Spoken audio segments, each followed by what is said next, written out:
quelques résultats. Ce que je viens de vous proposer là, c'est d'un point de vue théorique. Je n'ai pas de données là-dessus. J'en ai par contre sur la relation entre ces comportements et l'anxiété. Autrement dit, qu'est-ce qui se passe par rapport à l'anxiété très compétitive quand les parents adoptent ou n'adoptent pas ces comportements. Donc, vous voyez, c'est des données très récentes qui concernent les basketteurs et les tennisman. On a mesuré l'anxiété juste avant une compétition officielle. En gros, 1 heure avant, par des outils comme ceux dont a parlé Michel tout à l'heure, des questionnaires assez simples à remplir et rapides. Et donc l'idée, c'était de voir, en fonction du climat parental rapporté par les enfants aussi, pendant ce questionnaire, quel lien on pouvait trouver. Premier résultat, donc, pas de lien entre l'investissement et l'anxiété. Autrement dit, ça ne semble pas être une variable pertinente pour expliquer cette anxiété très compétitive. Par contre, l'encouragement, la compréhension, donc ce que je disais tout à l'heure, le fait de s'intéresser à l'activité, d'en parler avec le gamin, ça semble avoir un effet protecteur sur cette anxiété. Et les deux résultats, à mon sens, peut-être les plus prévisibles, mais aussi les plus importants, c'est sur les deux dernières variables, que sont les comportements contrôlants et la pression, où, globalement, plus les parents sont contrôlants, plus ils mettent la pression, et plus l'enfant va ressentir de l'anxiété juste avant la compétition. Donc, ça veut dire, si je veux diminuer l'anxiété, j'ai tendance à proposer de diminuer ces comportements contrôlant la pression. Attention, je ne dis pas que trop d'anxiété est forcément néfaste pour la performance. Je suis en train de parler d'anxiété uniquement. Mais quand on sait les contraintes générées par une compétition en termes d'anxiété, c'est peut-être pas la peine d'en rajouter. Voilà. Donc, par rapport à ça, dans le travail avec les parents, c'est sans doute un aspect intéressant à approfondir. Alors, je termine en vous proposant quelques résultats, bien peu visibles malheureusement pour les filles. Dans cette étude, on s'est intéressé aussi à un effet tout bête, qui est celui de la présence des parents. En gros, savoir quand ils sont là ou quand ils ne sont pas là, est-ce que ça change quelque chose par rapport à l'anxiété rapportée par le gamin. Donc ça, on a pas mal de remarques d'entraîneurs, en tout cas ceux que je côtoie, qui semblent dire oui, quand il y a les parents, ça change tout, ils perdent ses moyens, c'est la cata. Donc l'idée, c'était dans cette expérience, essayer de mesurer concrètement est-ce que ça change quelque chose. Donc j'ai séparé les résultats pour les basketteurs et pour les tennisman. Les résultats en noir, c'est pour les garçons. Les résultats en gris que vous ne voyez pas, c'est pour les filles. J'ai rajouté deux petits. Non, vas-y, clique. 2 fois, voilà. Ça, c'est le point pour les filles, dans la condition où les 2 parents sont présents le jour de la compétition. Et dessous, vous avez aussi les moyennes d'anxiété pour la condition où les 2 parents sont présents juste avant, le jour de la compétition. Donc, en gros, on a comparé, si vous voulez, les groupes en fonction de la présence des parents chez les gamins. Ce qui ressort très nettement, et bon, vous le voyez bien pour les garçons, vous le voyez moins bien pour les filles, mais c'est exactement le même pattern de résultat, c'est-à-dire la condition la plus anxiogène, c'est très clair, c'est la présence des 2 parents.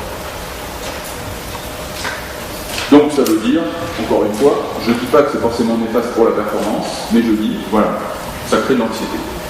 Alors ensuite, pour le tennis, on a des résultats un petit peu différents.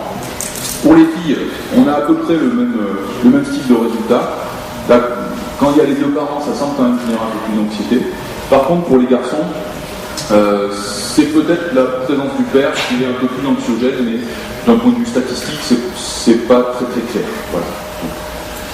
Donc, bon, ça c'était tout aparté sur l'anxiété avec des données qui sont récentes, toujours plaisant d'en parler, et je pense que ça a une utilité appliquée intéressante.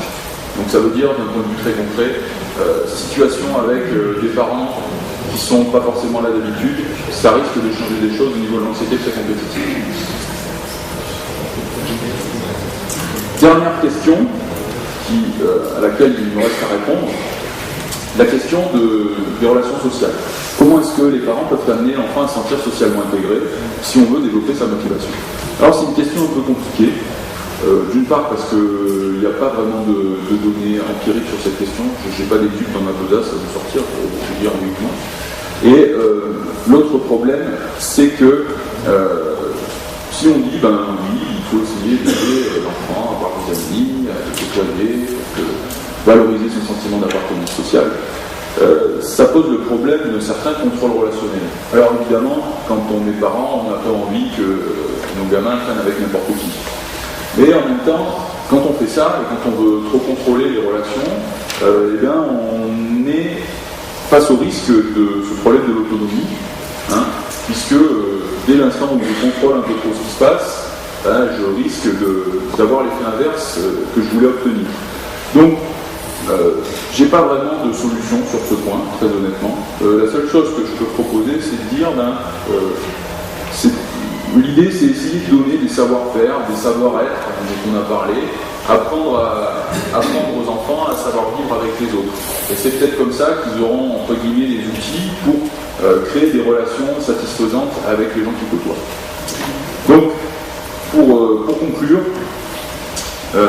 premier point, c'est une question complexe que celle du rôle des parents dans le domaine sportif,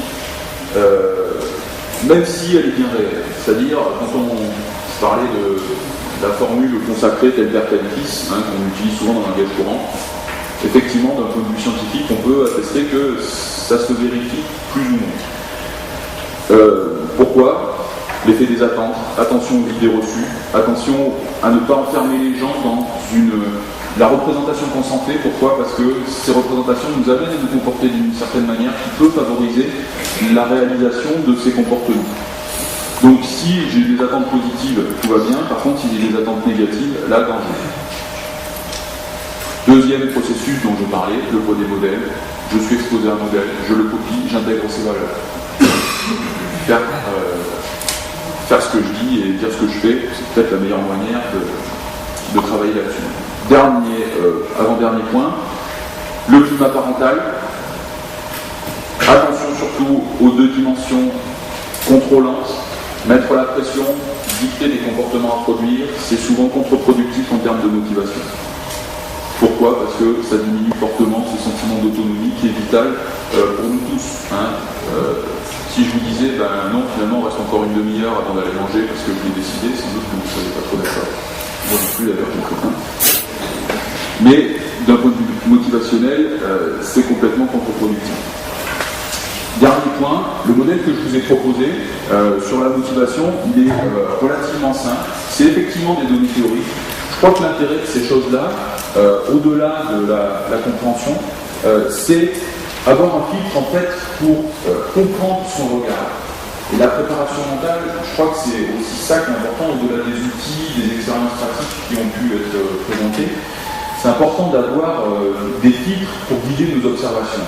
Ça, par rapport à la motivation, je trouve que c'est un bon filtre. C'est relativement simple à manier, et donc se poser la question, quelle que soit son activité, qu'on soit préparateur mental ou qu'on soit entraîneur, est-ce que je fais attention au sentiment de compétence, qu'est-ce que je fais pour le développer, est-ce que je fais attention au sentiment d'autonomie, éventuellement qu'est-ce que je fais pour le développer, et se poser la même question par rapport à l'appartenance sociale. Voilà, c'est pas trop compliqué et ça peut rapporter bon. Voilà, j'en ai terminé.